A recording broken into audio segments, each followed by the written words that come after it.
Margaret Rose clutched her swollen belly as another contraction tore through her body, her knuckles turning white against the rough wood of the small table in her modest cabin on the outskirts of Dry Creek, Arizona Territory, 1878.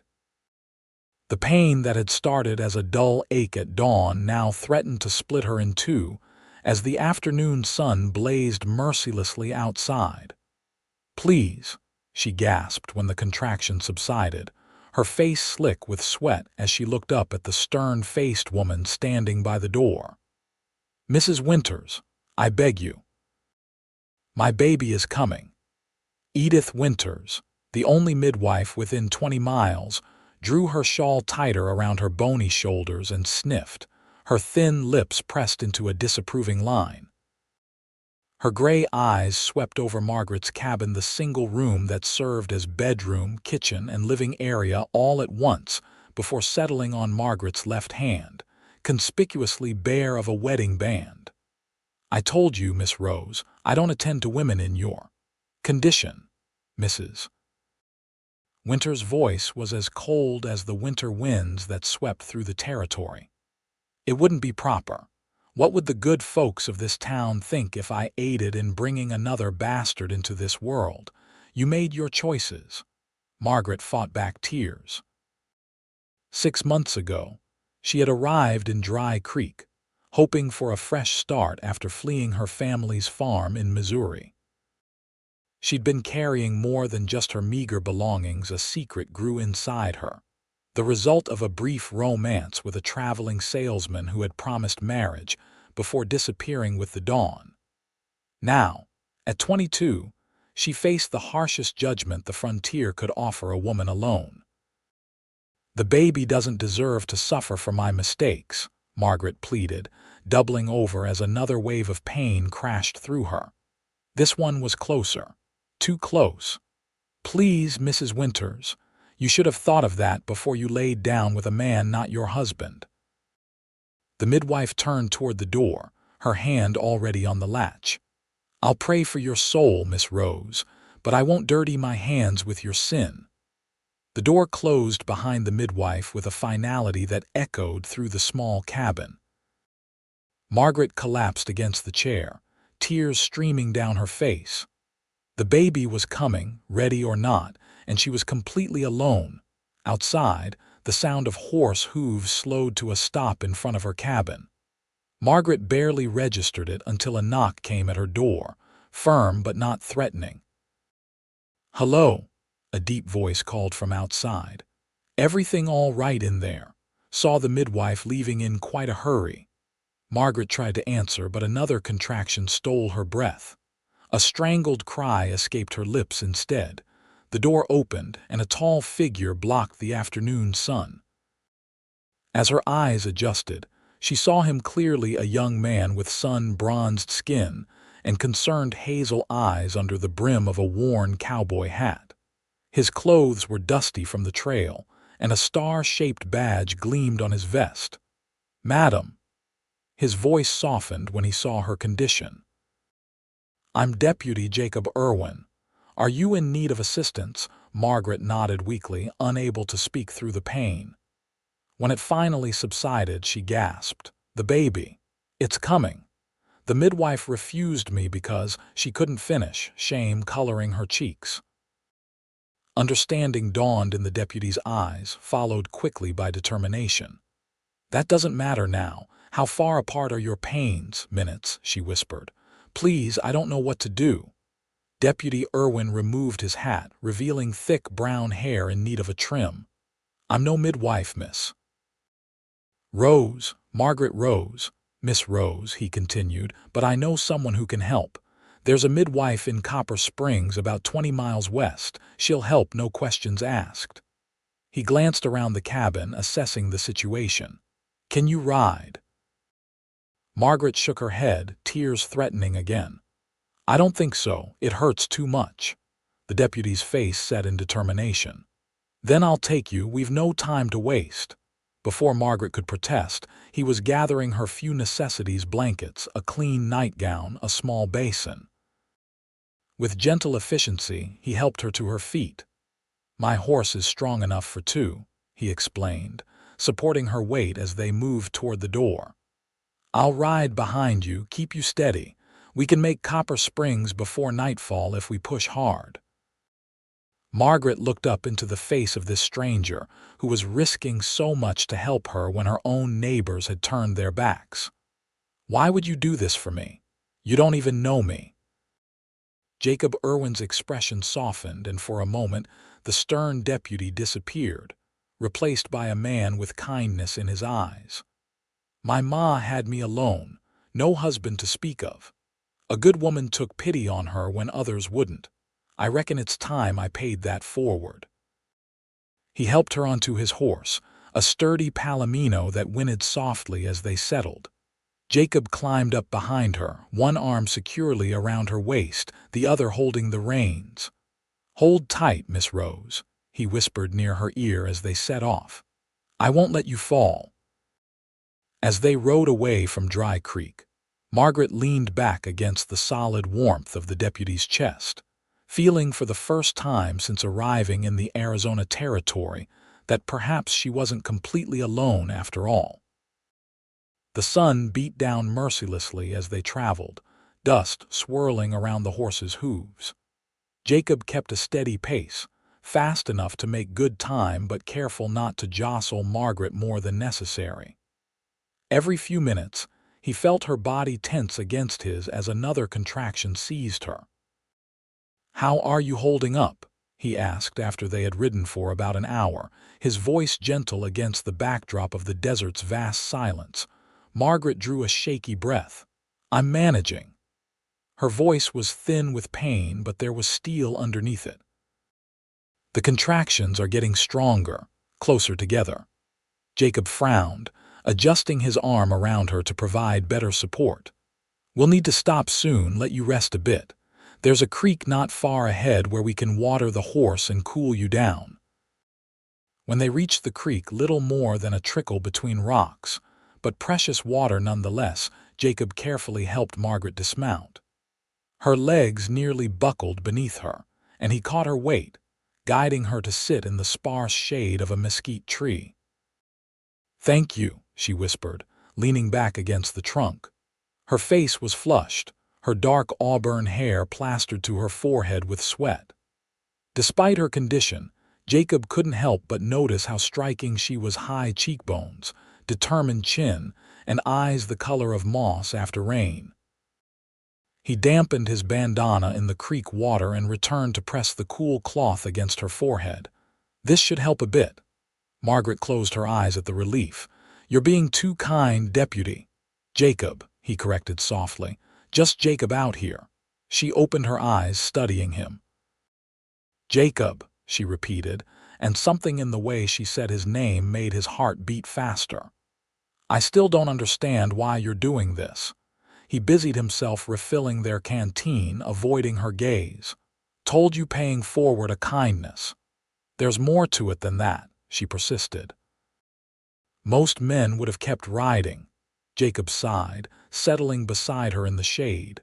"Maybe I know something about judgment. Folks see a badge and think they know who you are, what you're made of." He absently touched the star on his vest. "Truth is, I was headed for a different life entirely before becoming a lawman." "What happened?" A shadow crossed his face. "War happened. Lost my pa and brother at Shiloh. Ma couldn't keep the farm, so we moved west. I was just 16. He paused, surprised at himself for sharing so much. "Found I had a knack for keeping peace. Sheriff in Dry Creek took me on 3 years ago." Margaret watched him, her pain momentarily forgotten. "You're young for a deputy." A half-smile tugged at his mouth. 24 next month, old enough to know right from wrong despite what Mrs. Winters and her ilk might think. The mention of the midwife brought reality crashing back, and Margaret gasped as another contraction seized her. This one was different, longer, more intense. She clutched Jacob's hand without thinking, her nails digging into his palm. "Jacob," she panted when she could speak again, "I don't think we'll make it to Copper Springs." Alarm flashed in his eyes. "We're barely halfway there." Margaret shook her head, tears welling. The baby isn't going to wait. Jacob looked around frantically, his mind racing. The open desert offered little shelter, no privacy. "How much time do you think we have?" "Not long enough," she whispered. "Hours, maybe less." He made a decision then, helping her to her feet. "There's an old line shack about 3 miles from here. It's not much, but it's shelter, 4 walls and a roof. Used by cowboys on the big spreads when they're working far from the ranch house." Margaret nodded, allowing him to help her back onto the horse. As they set off again, she leaned more heavily against him, her strength failing. "Tell me about yourself," Jacob said, trying to distract her from the pain. "What brought you to Dry Creek of all places?" Through gritted teeth, Margaret began to share her story, how she'd grown up on a small farm in Missouri, the youngest of 5 daughters. How after her parents died of influenza, her sisters married and scattered to their husbands' homes, leaving Margaret to sell the farm. How she'd met Thomas, the smooth-talking salesman who'd promised her the world and left her with child. "I couldn't stay," she said, her voice strained but determined. "My sisters' husbands made it clear I wasn't welcome in their homes, not in my condition. So I took what money I had and headed west.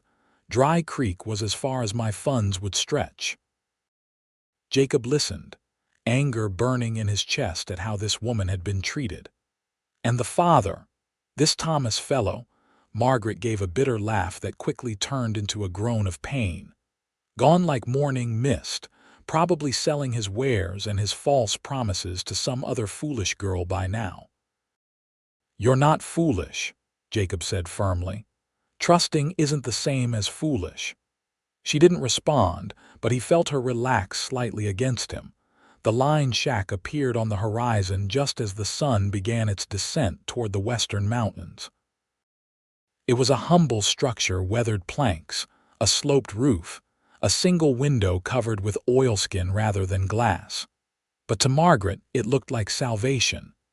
Jacob helped her inside, where a rough-hewn table, a 3-legged stool, and a narrow cot were the only furnishings. A small fireplace of stacked stones occupied one corner. "It's not much," he apologized, easing her onto the cot. "It's perfect," Margaret assured him, before another contraction stole her words.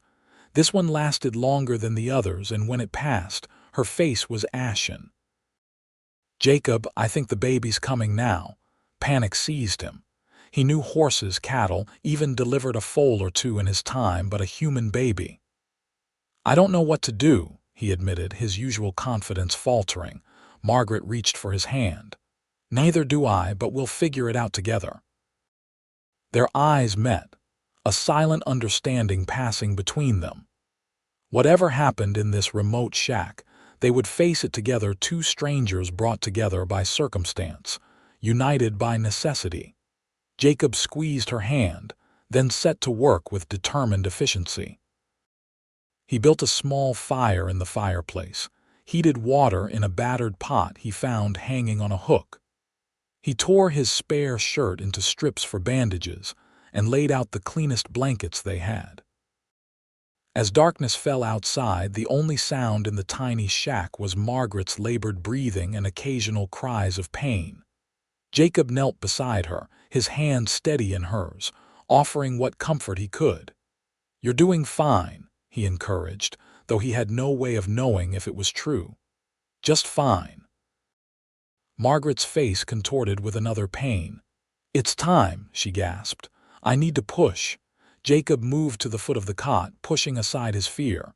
"Then push, Margaret. I'm right here." The next hour passed in a blur of pain and effort. Margaret fought with everything she had, her strength astounding Jacob. He talked her through it, words of encouragement flowing from him like a river, though he had no idea if he was saying the right things. And then, just as the moon rose high enough to send silver light through the small window, a new sound filled the shack, the indignant wail of a newborn taking its first breath. "It's a boy," Jacob said in wonder, cradling the tiny, squirming infant in his large hands. A perfect little boy. Tears streamed down Margaret's face as Jacob carefully placed the baby on her chest. She looked down at her son, her expression a mixture of exhaustion and pure joy. "Hello, little one," she whispered. "You certainly know how to make an entrance." Jacob watched them, mother and child, something shifting in his chest. In the span of a single day, his life had changed in ways he couldn't yet comprehend. He had set out this morning as a solitary man, focused only on his duty. Now, he felt connected to this woman and her child by bonds that transcended obligation. "He's beautiful, Margaret," he said softly, sitting beside them on the edge of the cot. "Just like his mother." Margaret looked up at him, her eyes shining with tears and something else, a warmth that made Jacob's breath catch. "We did it," she said. "Together." He nodded, unable to speak past the lump in his throat. Outside, the desert night was still. The stars watching over the unlikely trio in the line shack, a deputy, an unwed mother, and a newborn baby who had brought them together in the most unexpected of ways. The first light of dawn filtered through the oilskin window, casting a warm glow over the interior of the line shack. Jacob, who had dozed sitting upright against the wall, stirred at the sound of the baby's soft cooing. He opened his eyes to find Margaret already awake, cradling her son and humming a gentle lullaby. "Morning," he said, his voice rough with sleep. "How are you feeling?" Margaret looked up, a tired smile on her pale face. "Sore, exhausted, happier than I've ever been." Jacob stood, stretching his tall frame. His muscles protested after the uncomfortable night, but he barely noticed the discomfort. His attention was fixed on the woman and child before him. "You both did well," he said, approaching the cot. "May I?" Margaret nodded, and Jacob sat carefully beside her, looking down at the infant. In the daylight, he could see the baby clearly, a tuft of dark hair, skin still red and wrinkled, tiny hands curled into fists. "He's strong," Jacob observed. "Takes after his mother." A blush touched Margaret's cheeks. "Thank you for everything. I don't know what would have happened if you hadn't." "Don't think on it," Jacob interrupted gently. "What matters is you're both safe now." He hesitated, then asked, "Have you thought of a name?" Margaret looked down at her son, considering. "I was thinking of William, after my father." "William," Jacob repeated, testing the name. "It suits him." He reached out tentatively, and the baby wrapped his tiny fingers around Jacob's index finger. The simple gesture sent a surge of emotion through him that he couldn't explain. "We should rest today," he said, reluctantly pulling his finger from the baby's grip. "Tomorrow, if you're strong enough, we'll continue to Copper Springs. There's a doctor there who can make sure you and William are healthy." Margaret nodded, though a shadow crossed her face. "And then what?" "Back to Dry Creek, where the townsfolk will shun us even more now." Jacob frowned, realizing he hadn't thought beyond getting her to safety. "That's for you to decide, but you don't have to go back there if you don't want to." "I have nowhere else to go," Margaret admitted, her voice small. "My cabin is all I have." Jacob stood and moved to the window, looking out at the desert landscape beginning to shimmer with heat. He was silent for a long moment before turning back to her. "You could come to Copper Springs," he said carefully. "It's a bigger town, more accepting. People there mind their own business." Hope flickered in Margaret's eyes. "But what would I do? How would I support William and myself?" Jacob ran a hand through his hair, thinking. "The hotel there needs a housekeeper. The owner, Mrs. Caldwell, is a fair woman. She might even let you and William have a room there while you work. You know her. I pass through Copper Springs every few weeks on my rounds," Jacob explained. "Mrs. Caldwell's husband was the sheriff there before he passed. She has a soft spot for those who wear the badge." Margaret considered this, looking down at William, who had fallen asleep against her breast. "It sounds like a chance. A new start." Jacob nodded, encouraged by her response. That's what the West is for, isn't it? Second chances. They spent the day in the line shack, Jacob venturing out only briefly to hunt for food and check on his horse. He returned with a jackrabbit which he skinned and roasted over the fire. Margaret ate gratefully, needing to regain her strength. As evening approached, Jacob found himself reluctant for the day to end. Tomorrow they would ride to Copper Springs, and then what? Would he simply deliver Margaret and William to Mrs. Caldwell's hotel and return to his duties in Dry Creek? The thought left an emptiness in his chest he couldn't explain. Jacob, Margaret's voice pulled him from his thoughts. She was sitting up on the cot, William nestled in the crook of her arm. May I ask you something personal? He moved to sit beside her. Of course. Why aren't you married? She asked directly. A man like you, kind, strong, respected in his community, surely there must be young ladies in Dry Creek who have caught your eye. Jacob gave a rueful smile. The job doesn't leave much time for courting, and the young ladies of Dry Creek. Well, they're looking for men with prospects. A deputy's pay doesn't impress their fathers much. Is that really it? Margaret pressed gently. Or is there more? Jacob studied his hands for a moment. Truth is, I haven't met anyone who made me want to change my life. Not until. He stopped, suddenly aware of what he was about to say. Margaret's eyes widened slightly. Not until. Jacob met her gaze, knowing he was crossing a line but unable to stop himself.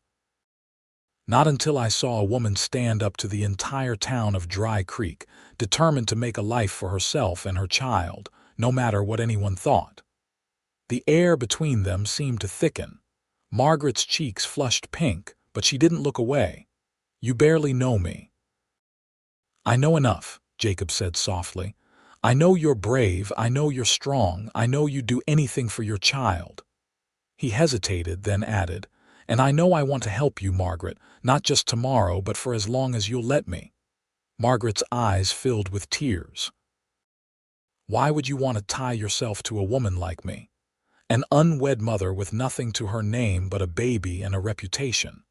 Jacob reached out, gently brushing a tear from her cheek.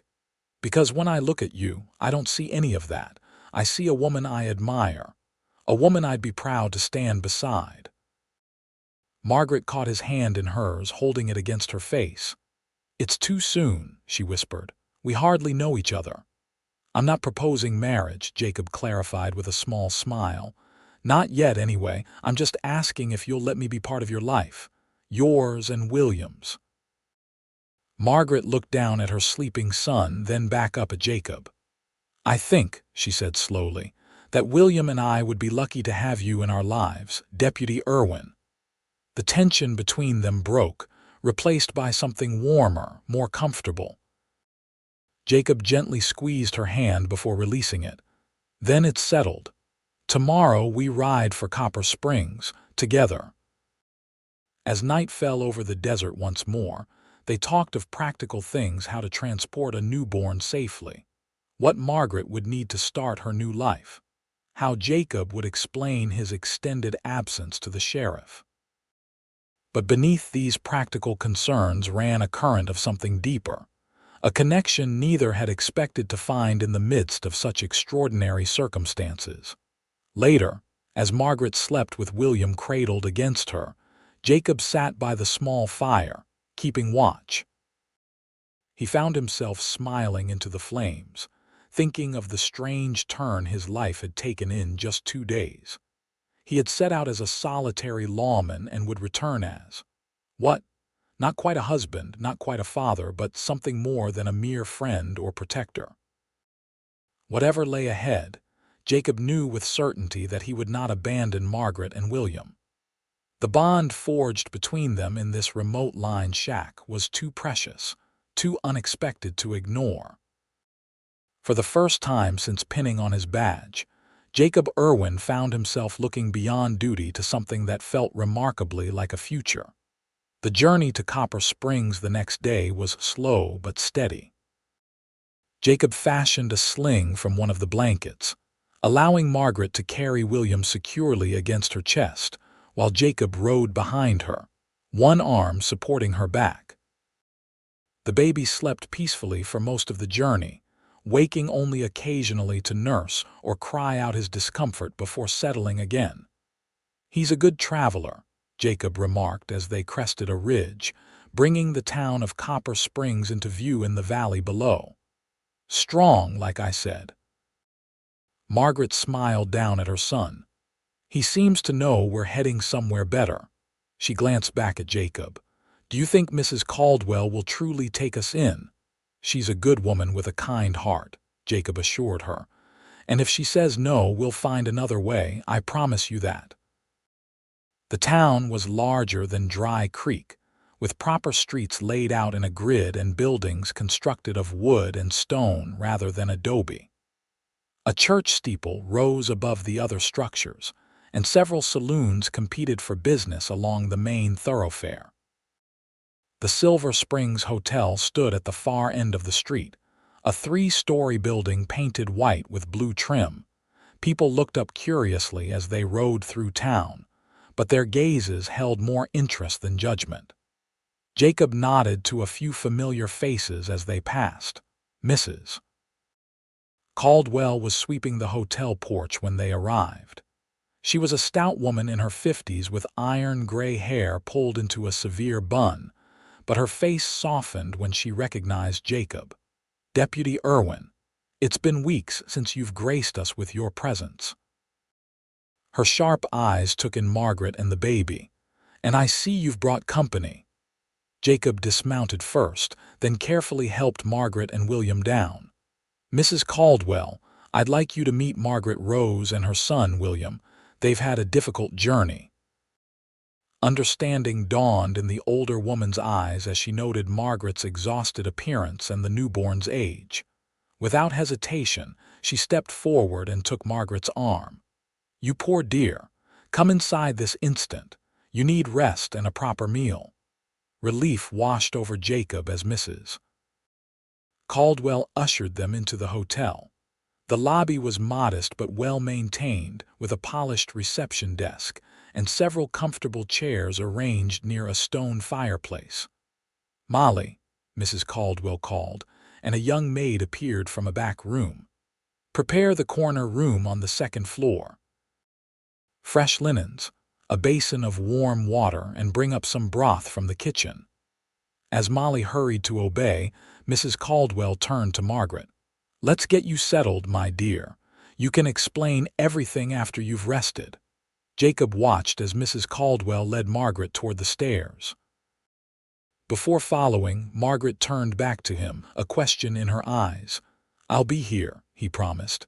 "I'm not going anywhere." The relief on her face made his heart swell. As they disappeared upstairs, Jacob removed his hat and ran a hand through his hair, suddenly aware of his own exhaustion and the dust from the trail that covered him. "Deputy," the hotel clerk, a young man Jacob recognized as Mrs. Caldwell's nephew, addressed him from behind the desk. "Would you like a room as well?" Jacob hesitated, considering his options. He needed to send word to Dry Creek that he was delayed, and he couldn't stay in Copper Springs indefinitely. His duties would eventually call him back. But for now, yes, he decided, I'll take a room. "And is the telegraph office still open? I need to send a message." That evening, after bathing and changing into clean clothes he purchased from the general store, Jacob joined Mrs. Caldwell for dinner in her private quarters behind the hotel. Margaret, exhausted from the journey and the events of the past days, was sleeping upstairs with William. "She told me everything," Mrs. Caldwell said without preamble as she poured coffee for them both. "About the midwife's refusal, about you finding her and bringing her all this way." Her shrewd eyes assessed him. "That was a noble thing you did, Deputy." Jacob shrugged uncomfortably. "It was the right thing to do, perhaps." Mrs. Caldwell stirred sugar into her coffee, but not everyone would have done it, certainly not with such personal involvement. Jacob felt his neck grow warm. "I don't know what you mean." Mrs. Caldwell's expression softened. "I've seen the way you look at her, Jacob, and I don't blame you. She's a lovely young woman with admirable strength of character." She paused. "But what exactly are your intentions?" The question caught him off guard. I want to help her and William. Out of charity, no," Jacob said firmly. "Not charity. I respect her. I care for her, for them both." Mrs. Caldwell nodded, seemingly satisfied. "Good. Because that young woman has had enough disappointment in her life. She doesn't need another man making promises he won't keep." "I'm not that kind of man," Jacob said, an edge of defensiveness in his voice. "I know that," Mrs. Caldwell replied, her tone gentling. "Which is why I've agreed to hire her as a housekeeper once she's recovered her strength. She'll have the small room behind the kitchen where she and the baby can have privacy. It's not much, but it's a start." Relief washed over Jacob. "Thank you, Mrs. Caldwell. That's more than generous." "It's practical," the older woman corrected. "I need the help and she needs the work." She fixed him with a pointed look. "But that still leaves the question of you, Deputy. Dry Creek is 20 miles away. What role do you intend to play in their lives?" It was the same question Jacob had been asking himself since they left the line shack. "I don't know exactly," he admitted, "but I know I can't just ride away and forget them." Mrs. Caldwell regarded him thoughtfully. "Life is short, Jacob. My Harold and I had 20 good years before the consumption took him. Not nearly enough, but more than many get."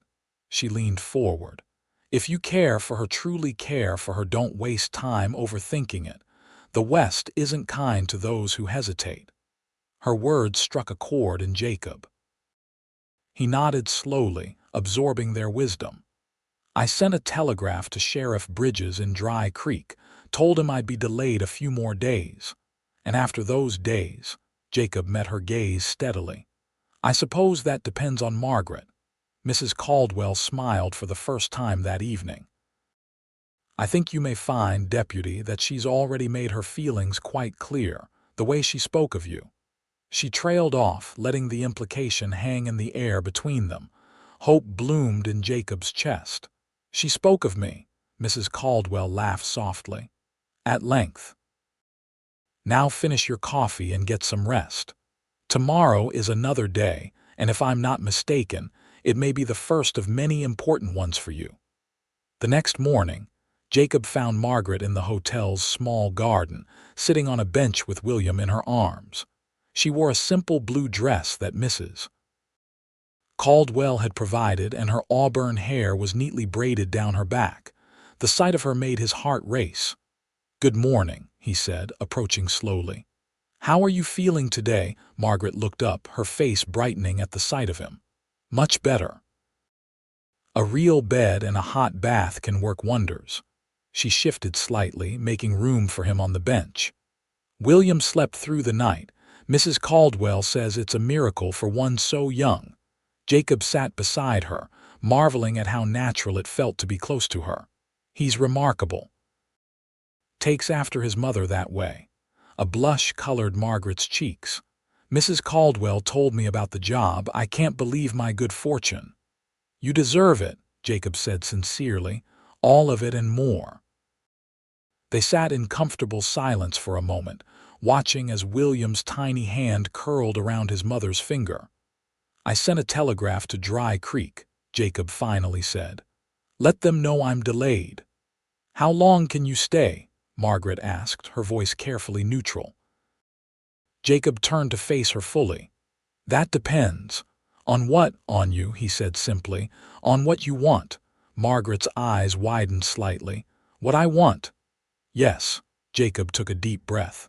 "Margaret, I know this is fast. I know we've known each other only a few days. But in those days, I've seen your courage, your strength, your capacity for love." He gestured to William. "I've never met anyone like you." Margaret's lips parted in surprise. "Jacob, what are you saying?" "I'm saying I don't want to ride back to Dry Creek and leave you here. I'm saying I want to be part of your life, yours and William's, if you'll have me." "As what?" she whispered, hope and caution warring in her expression. Jacob reached for her hand. As whatever you'll allow, a friend for now, perhaps more in time. He squeezed her fingers gently. I know you've been hurt, Margaret. I know you've had promises broken. I won't make promises I can't keep.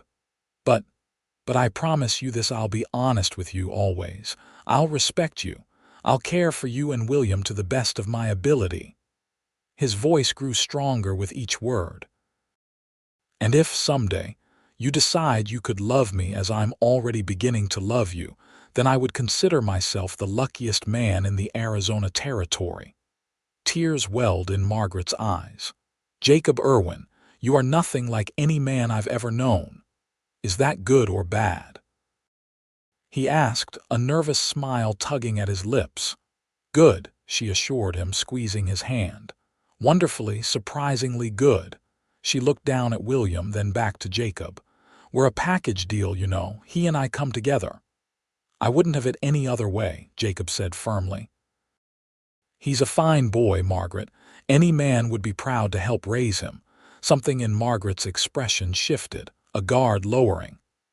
Mrs. Caldwell mentioned there's a position open with the town marshal here. They need a deputy. Jacob's eyebrows rose in surprise. Did she now? Margaret nodded. She seems to think you might be interested, that perhaps Dry Creek could spare you. And what do you think? Jacob asked, his heart pounding. Could you tolerate having me around permanently? A slow smile spread across Margaret's face, like sunrise breaking over the desert. I think, she said softly, that William and I would both like that very much. Jacob's breath caught. Margaret, are you saying? I'm saying let's take it one day at a time, she interrupted gently. But yes, I want you in our lives, Jacob, these past days. You've shown me what a good man truly is, and I'd be a fool to let you ride away. Joy surged through Jacob, so powerful it felt like a physical force. Without thinking, he leaned forward and pressed his lips to hers in a gentle, brief kiss. When he pulled back, Margaret was looking at him with wonder. I'm sorry, he said quickly. I shouldn't have. Yes, you should have, she whispered, a smile playing at her lips. And you should again, but perhaps not in front of the entire hotel. Jacob glanced around, suddenly aware they were visible from several windows. He laughed, feeling lighter than he had in years. Fair point. There will be time for that. Plenty of time. Promise? Margaret asked, and though her tone was teasing, he heard the vulnerability beneath it. Jacob stood and offered her his hand. I promise, Margaret Rose, and that's one promise I intend to keep. As they walked back to the hotel together, William cradled between them, Jacob felt a certainty settle over him like a mantle. Whatever challenges lay ahead, they would face them together. This unexpected family forged in crisis, bound by choice rather than obligation, was exactly where he belonged. The weeks that followed took on a rhythm that felt both new and somehow familiar. Jacob spoke with Marshal Collins of Copper Springs and accepted the deputy position, sending his resignation to Dry Creek with mixed emotions but no regrets. He rented a small room above the general store while Margaret and William settled into their quarters at the hotel. By day, Margaret learned her duties as housekeeper, quickly winning Mrs. Caldwell's approval with her diligence and attention to detail. William thrived, growing stronger each day, his dark eyes beginning to focus on the world around him. And each evening, when Margaret's work was done, Jacob would join them for supper in the hotel's kitchen. You're good with him, Margaret observed one night as Jacob gently rocked William, who had been fussy after feeding. The baby's cries had subsided to soft coos as Jacob paced the small room, humming a tune his mother had once sung to him. He's easy to be good with, Jacob replied, smiling down at the infant.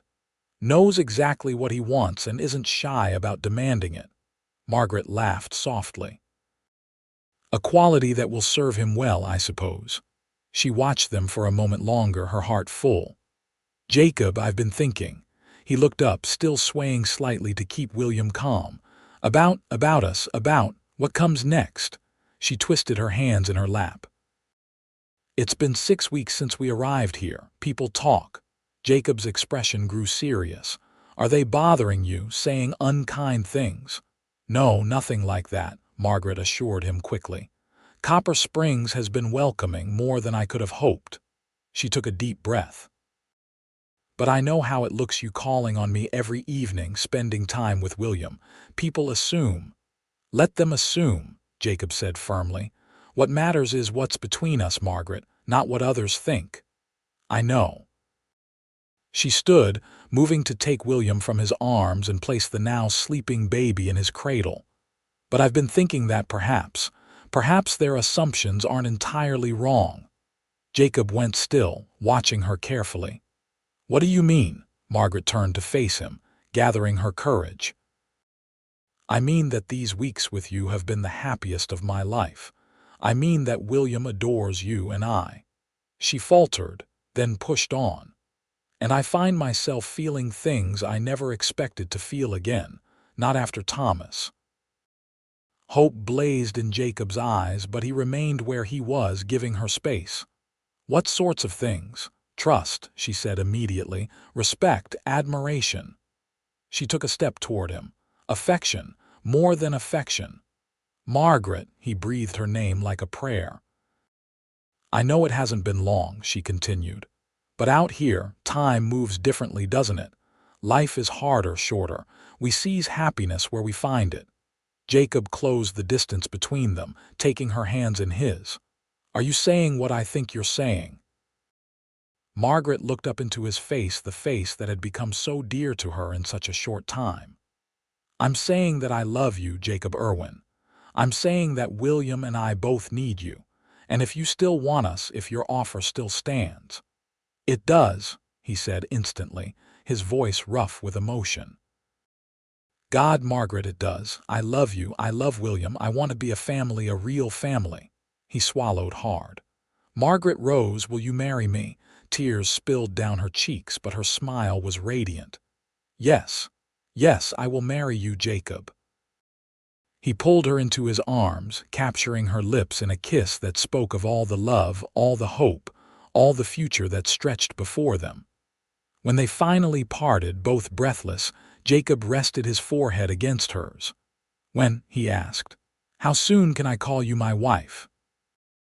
Margaret laughed softly. Are you in such a hurry, Deputy, to make you mine legally as you already are in my heart? Yes, Mrs. Caldwell's nephew is the circuit preacher. He returns next week. Jacob's eyes sparkled with certainty. Unless you need more time, Margaret shook her head. No more waiting. Next week would be perfect. The wedding was a small affair, held in the town's white steepled church on a crisp autumn morning. Mrs. Caldwell had insisted on making Margaret a proper gown of cream-colored muslin with lace at the collar and cuffs, and the women of the town contributed to a wedding feast that would be talked about for months to come. William, now almost 2 months old, was held by Mrs. Caldwell during the ceremony, dressed in a christening gown that had belonged to her own son decades earlier. Marshall Collins stood as Jacob's best man, and the hotel's young maid Molly served as Margaret's bridesmaid. Dearly beloved, Reverend Caldwell began, his voice filling the small church where most of Copper Springs had gathered to witness the union. We are gathered here today in the sight of God to join this man and this woman in holy matrimony. As the familiar words washed over her, Margaret looked up at Jacob, standing tall and handsome in a new black suit, his badge polished to a shine on his vest. His eyes never left hers, filled with such love and promise that she felt her heart might burst with happiness.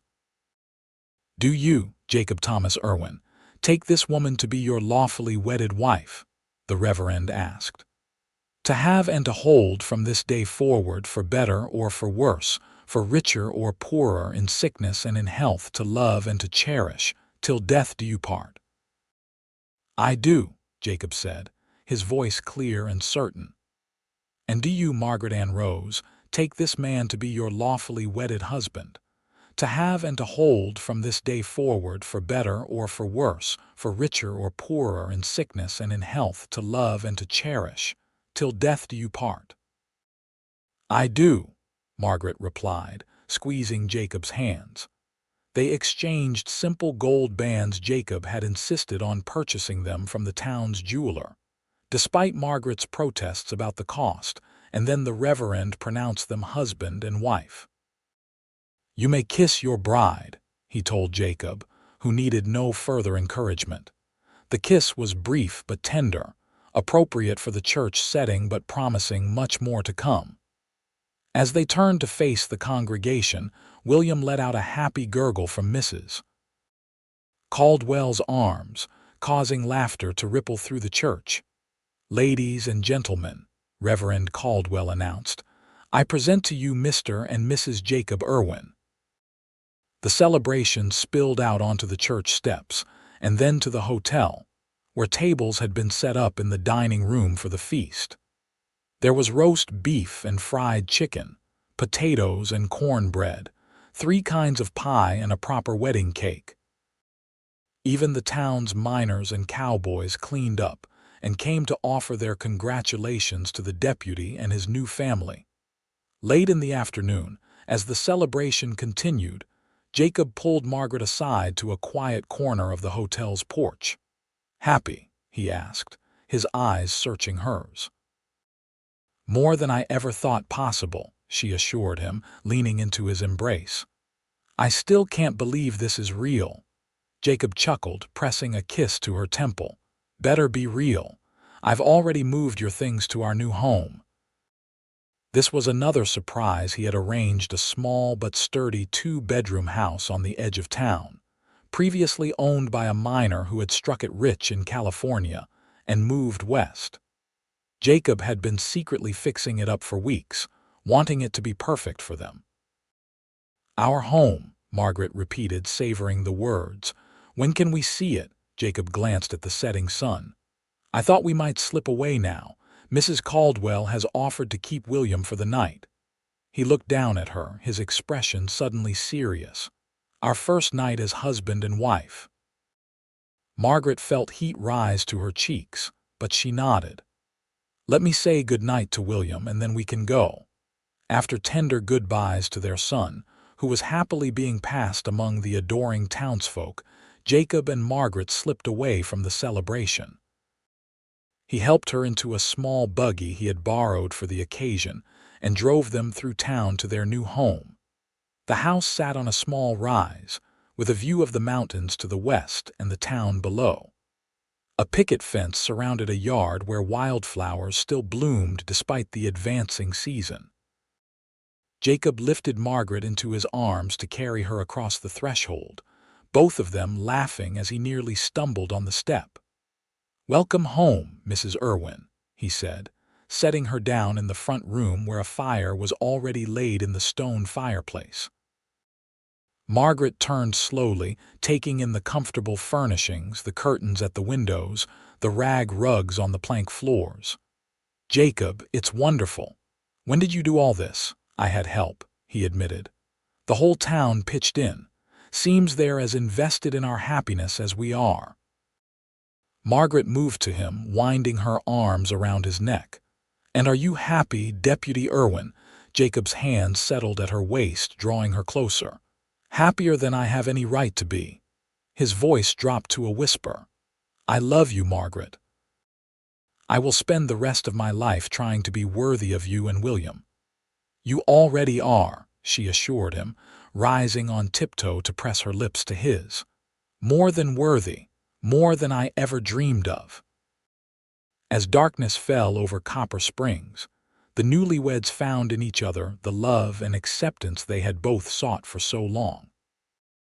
Their unlikely beginning, a desperate ride across 20 miles of desert with a baby determined to enter the world, had led them to this moment, this promise, this future they would build together. And in the years that followed, As their family grew to include two more children, twin girls with their father's hazel eyes and their mother's determined spirit, Margaret would often tell the story of how she met their father. How, when she was alone and afraid, an honorable man had appeared like a miracle to help a woman no one else would aid.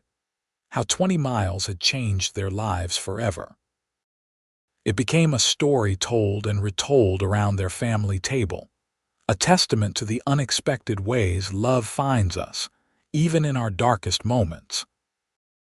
And each time she finished the tale, Jacob would reach across the table to take her hand, his eyes still filled with the same wonder and devotion as on that long-ago day when he had first held William in his arms and realized that his heart had found its home. 10 years passed, transforming Copper Springs from a rugged mining town into a proper community with a school, a town hall, and even a small library. The Irwin family thrived alongside the town. Jacob had risen to the position of marshal after Collins retired, and Margaret had opened a small dress shop adjacent to their home, where she employed 3 young women and created garments renowned throughout the territory.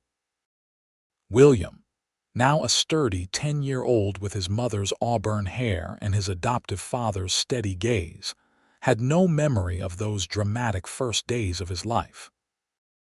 But he knew the story by heart, as did his 8-year-old twin sisters, Emma and Sarah, who never tired of hearing about their father's heroic ride across the desert with their mother and unborn brother. "Tell it again, Ma," Emma pleaded one evening as the family sat on their wide front porch, enjoying the cooling air after a hot summer day. "Tell us about how Pa saved you and Will." Margaret exchanged an amused glance with Jacob, who sat beside her, his hand resting comfortably on hers. "Again. You've heard it 100 times.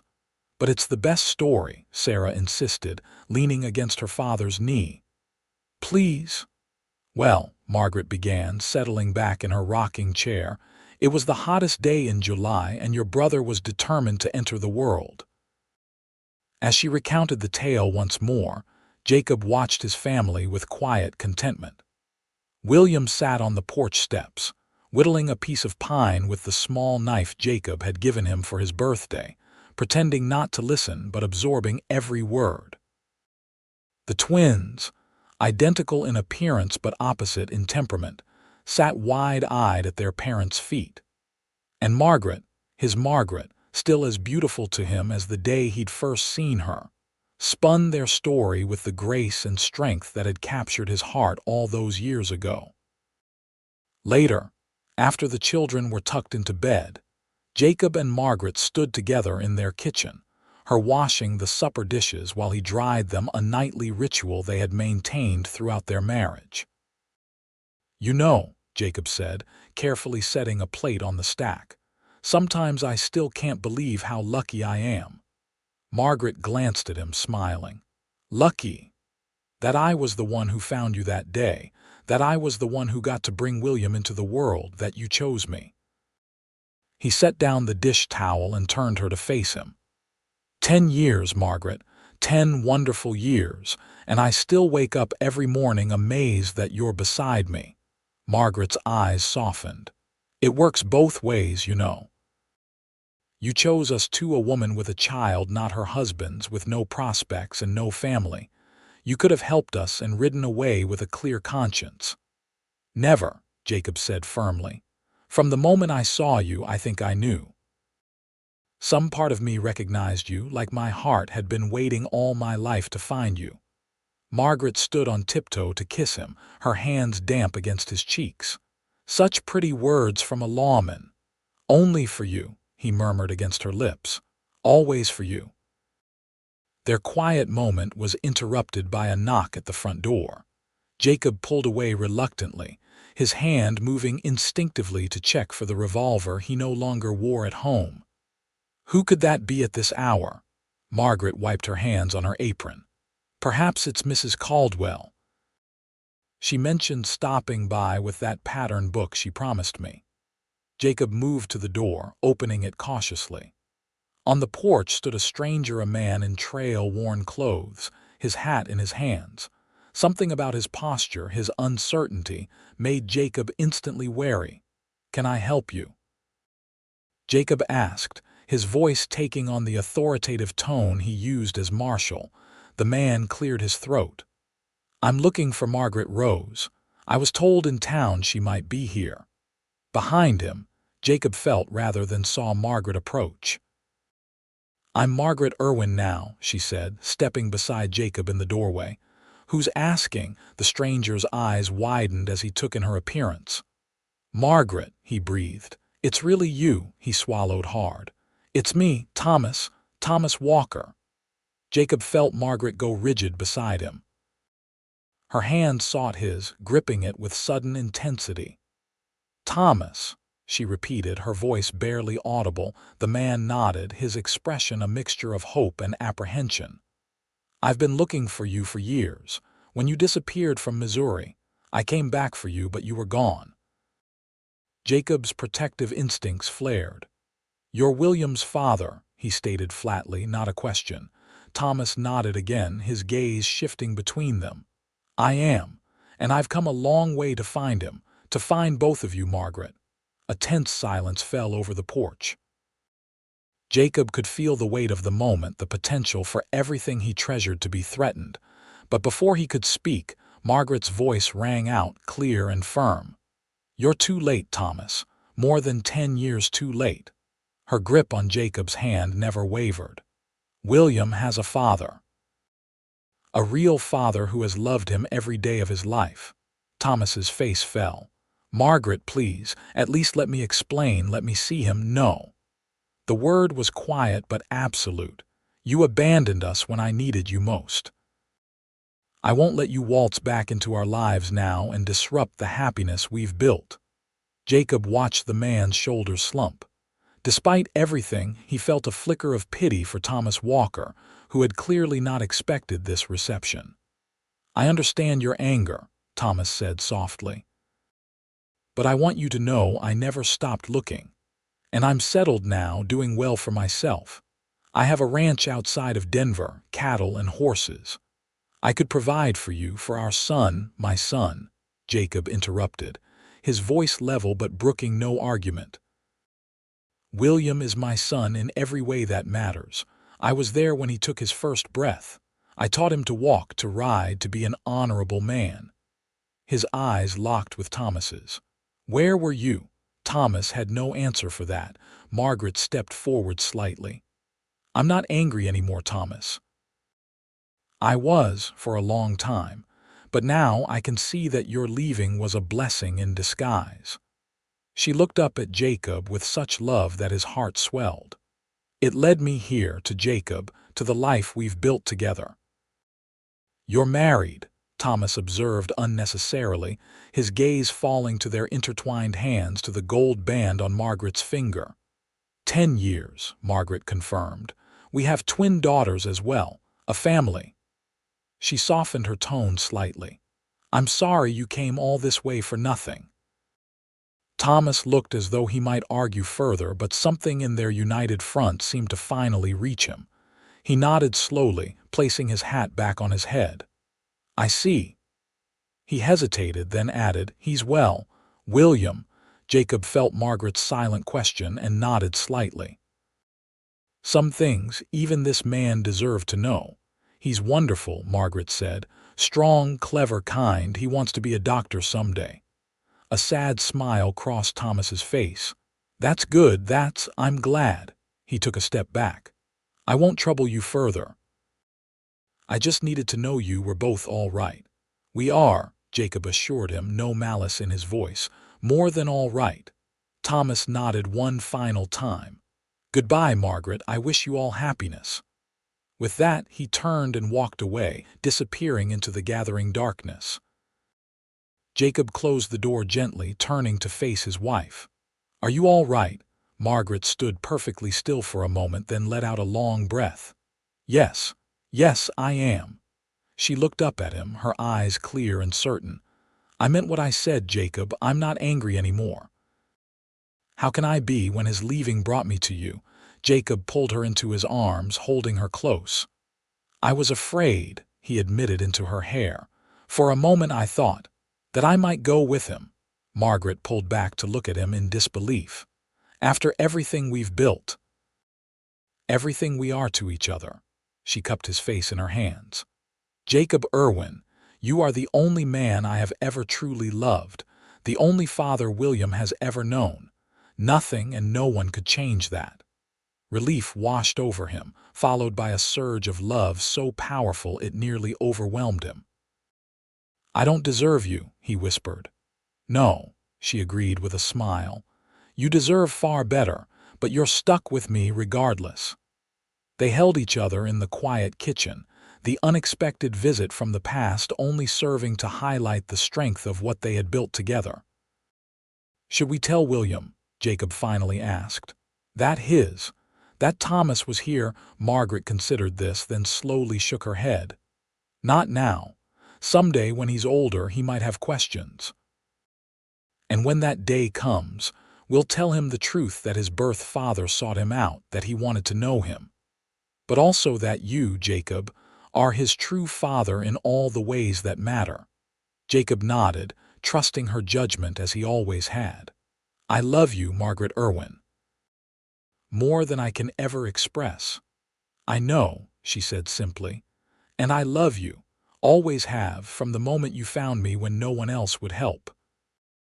As they finished the dishes and checked on their sleeping children before retiring to their bedroom, Jacob reflected on the twists of fate that had brought them together. A refused midwife, a desperate ride across 20 miles of desert, a baby born in a lined shack, all leading to this life, this love, this family he cherished above all else. Outside their window, the stars shone over Copper Springs, the same stars that had watched over them on that fateful night 10 years earlier. And Jacob knew, with a certainty that ran soul deep, that their story was far from over. There would be more challenges, more joys, more years together watching their children grow. But whatever came, they would face it as they had faced everything since that first day together, their love a beacon guiding them home. As morning light filtered through the curtains, Jacob woke to find Margaret already dressed, sitting at her vanity brushing her hair. 15 years of marriage had only enhanced her beauty in his eyes, the auburn hair now threaded with occasional strands of silver, laugh lines at the corners of her eyes that spoke of a life well lived. "Early bird," he commented, sitting up in bed. "What's the occasion?" Margaret met his eyes in the mirror, her brush pausing mid-stroke. "Have you forgotten what day it is?" Jacob thought for a moment, then smiled. "William's graduation. How could I forget?" Their son, now 15, was completing his schooling today as the top student in Copper Springs' newly expanded school. The ceremony would mark his official transition to adulthood after summer. He would be traveling to Denver to begin an apprenticeship with a respected physician, the first step toward his dream of becoming a doctor. "Our boy," Margaret said softly, resuming her brushing. "I can hardly believe it." Jacob rose and moved behind her, placing his hands on her shoulders. "He's ready. You've raised him well." "We've raised him well," she corrected, covering one of his hands with hers. "He wouldn't be who he is without you, Jacob." The memory of Thomas Walker's brief appearance 5 years earlier passed between them, unspoken but acknowledged. William had never learned of his birth father's visit. In the years since, there had been no further contact from Thomas, and the incident had faded into the background of their lives. "The girls already downstairs?" Jacob asked, referring to their 13-year-old twins. Margaret nodded. "Emma's helping Mrs. Patterson prepare the graduation feast, and Sarah's decorating the schoolhouse. You know those two can't sit still when there's excitement in the air." Jacob chuckled, squeezing her shoulders gently before moving to dress. "Wonder where they get that from." "Certainly not their stoic father," Margaret teased, rising to help him with his string tie. After all these years, he still struggled with the formal neckwear he rarely wore except for special occasions.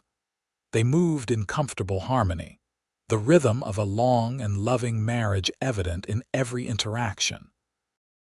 When they were both ready, they descended to the kitchen where William sat at the table, already dressed in his best suit, nervously reading through the speech he would deliver as class valedictorian.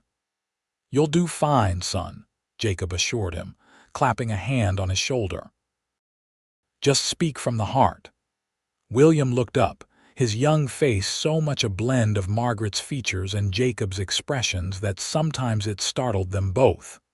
"What if I forget something, or stumble over the words?" "Then you'll take a breath and continue," Margaret said practically, setting a plate of eggs and bacon before him. "Eat. You'll need your strength today." Jacob watched as his son obeyed, the sight filling him with quiet pride. William had grown into everything they had hoped for: intelligent, compassionate, determined. Though not Jacob's by blood, there was no doubt in anyone's mind, least of all Jacob's, that William was his son in every way that mattered. The graduation ceremony was held in the town square, where a platform had been erected for the occasion. The entire community turned out, filling the rows of chairs set up facing the platform. As marshal, Jacob had a reserved seat in the front row alongside Margaret and the twins, who fidgeted with excitement. When William took the stage to deliver his speech, Jacob felt his chest tighten with emotion. The boy no. The young man stood tall and confident, his voice clear as he spoke of the future, of responsibility, of the importance of community and family. "I stand before you today because of the sacrifices and love of many," William said, his gaze finding his parents in the crowd. "Especially my mother and father, who taught me that true strength lies not in power but in kindness, not in wealth but in generosity of spirit. Everything I am, everything I hope to become, I owe to them and to this town that has nurtured me." Margaret's hand found Jacob's, squeezing tightly. He returned the pressure, too moved to speak. After the ceremony, the town celebrated with a feast in the square.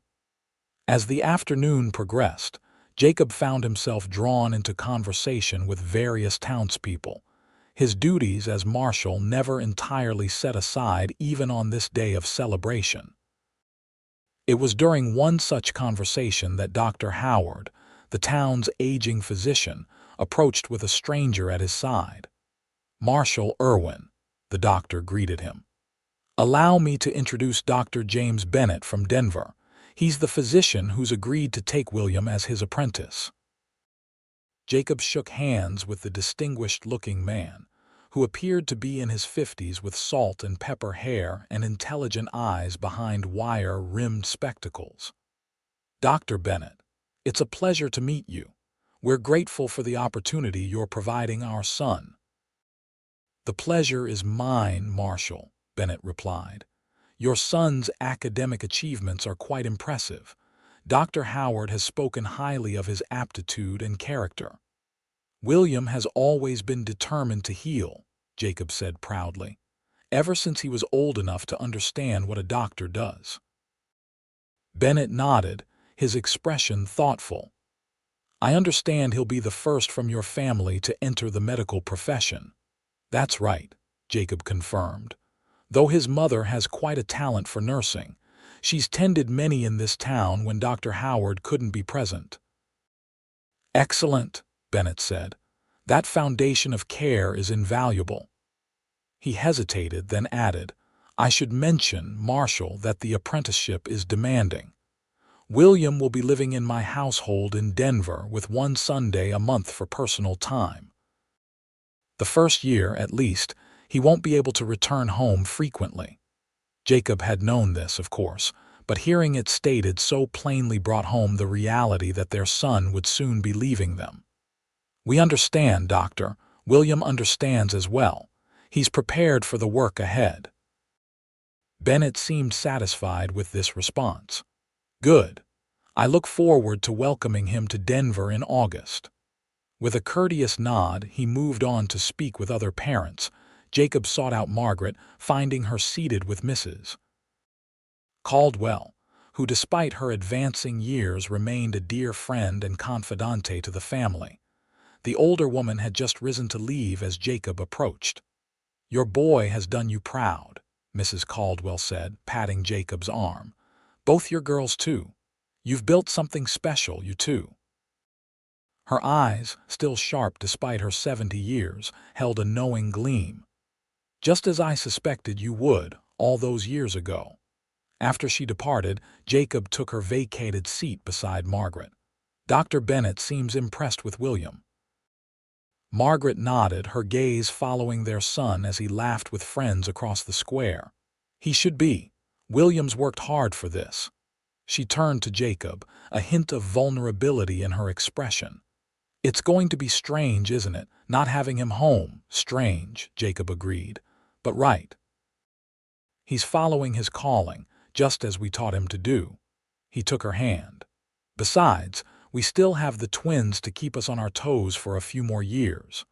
Margaret's smile turned mischievous. "Speaking of which, have you noticed Emma spending quite a lot of time with the Anderson boy lately?"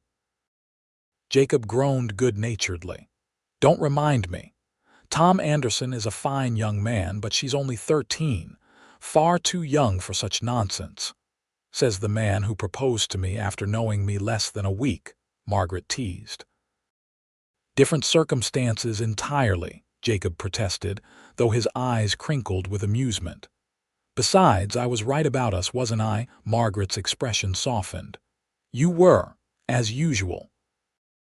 She leaned against his shoulder, a gesture so familiar and comforting that Jacob felt his heart swell with gratitude. 15 years, Jacob. Sometimes it feels like yesterday that you found me." "Best day of my life," he said simply. "Beginning of everything good." As the celebration continued around them, they sat in comfortable silence, watching their children William, soon to embark on his journey toward becoming a healer. Emma, vivacious and determined like her mother. Sarah, thoughtful and observant like her father and marveling at the life they had built together. That night, after the twins were asleep and William had finally retired to his room, exhausted but exhilarated from the day's events, Jacob found Margaret on the front porch swing.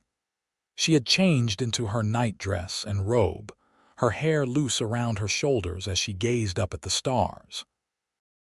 "Room for one more?" he asked, though he already knew the answer. Margaret patted the space beside her, and Jacob settled in, his arm automatically going around her shoulders as she nestled against him. The swing creaked gently as they rocked, the night sounds of Copper Springs' distant piano music from the saloon, the occasional whinny of a horse, the soft whisper of wind through cottonwoods creating a familiar lullaby. "I was thinking," Margaret said after a while, "about that day." "The day William was born," Jacob nodded, his chin brushing the top of her head. "What about it? Do you ever wonder what would have happened if Mrs. Winters had agreed to help me, if you hadn't come along when you did?" Jacob considered this. "Sometimes. But then I remember what Mrs. Caldwell always said, that some things are meant to be, even when they come about through hardship." Margaret sighed softly. "I was so afraid that day, not just of the birth, but of everything being alone, raising a child by myself in a town where I was already an outsider. And then you appeared, like an answer to a prayer I was too frightened to even form. And now look at us," Jacob said, his voice warm with pride. "3 beautiful children, a home filled with love, respect in the community." "All because a midwife refused me," Margaret marveled. "All because you were brave enough, kind enough to help a woman everyone else shunned." Jacob pressed a kiss to her temple. "I wasn't being brave, Margaret. I was following my heart. Best decision I ever made." They rocked in silence for a few more minutes. The weight of the day's emotions, pride in William, anticipation of his departure, reflection on their journey together settling around them like a comfortable blanket. "We should get some rest," Jacob finally suggested, though he made no move to rise. "Tomorrow will be here before we know it." But Margaret seemed reluctant to end the moment. "Do you remember what you told me that first night, in the line shack after William was born?" Jacob smiled at the memory. "I believe I said he was perfect and strong like his mother." "You did," Margaret confirmed. "But you also said something else. You said you wanted to be part of our lives for as long as I'd let you." She turned to face him, her eyes shining in the moonlight. "Did you have any idea then what as long as I'd let you would mean?" Jacob cupped her face gently, his thumb tracing the curve of her cheek. "I hoped it would mean forever," he admitted. "I already knew I loved you, though it seemed impossible after such a short time." "Not impossible," Margaret whispered. "Miraculous." Their lips met in a kiss that held all the tenderness of 15 years together, yet still sparked with the same intensity as their first embrace. When they parted, Jacob rested his forehead against hers, overwhelmed as always by the depth of his feelings for this remarkable woman. "I love you, Margaret Irwin," he said, the words as true now as the first time he'd spoken them. "More with each passing day." "And I love you," she replied. "My deputy, my husband, my heart." They remained on the porch a while longer, the swing rocking gently beneath them. Two people who had found in each other exactly what they needed: strength, acceptance, unwavering love. Above them, the same stars that had witnessed their beginning continued their eternal watch, bearing silent testimony to a love that had grown from the most unlikely of circumstances into something enduring and true. Inside the house, their children slept peacefully, William on the cusp of adulthood, the twins in the bloom of youth secure in the knowledge that they were cherished, protected, part of a family forged not by convention, but by choice, by sacrifice, by love that had overcome every obstacle. For in the end, it wasn't the circumstances of their meeting that defined them, but what they had built together afterward: a life of purpose, of joy, of devotion that neither time nor hardship could diminish. And in that, they had found everything they had ever sought: home, belonging, and a love that truly had no end.